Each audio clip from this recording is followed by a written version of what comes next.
I didn't know where we were going.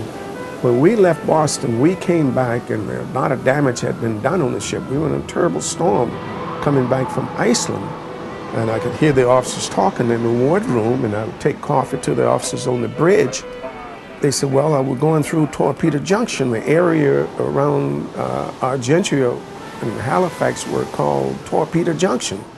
And that's where they would lose a lot of ships, merchant ships or what. They were on zigzag courses and radio silence and things like that.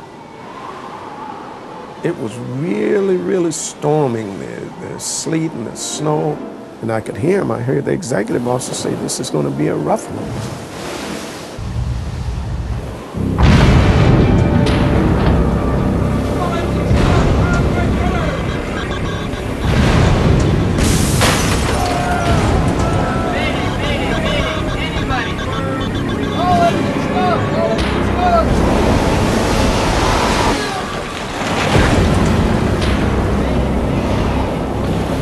She hit that morning, I came out on deck on top of the rest of them there, and I thought we'd hit an iceberg or had been torpedoed. I didn't know what.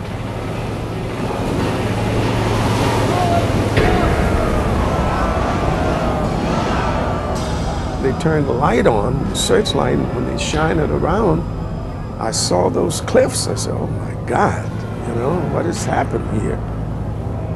And I remember one fellow came up from down below and he didn't have his shoes on. And when he stepped out on the deck, he froze. His feet froze to the plates, the steel plates, and he couldn't move. And some of the fellows grabbed him and tried to pull him, you know, off or what.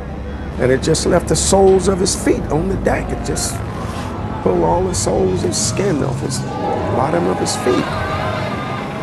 The sleet and rain would hit you, and every time a wave come, it washed them over. A few times I almost got washed over, but I was holding on for dear life. It was terrible.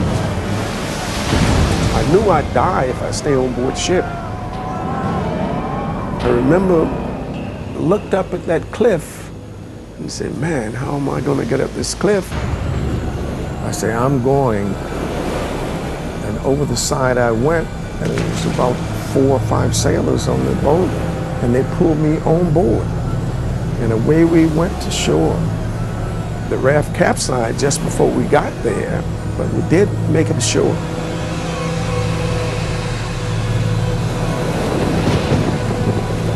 Once I reached the beach area, I said, I might as well die. So I knew all I had to do was close my eyes to die. I knew if I closed my eyes, I was dead.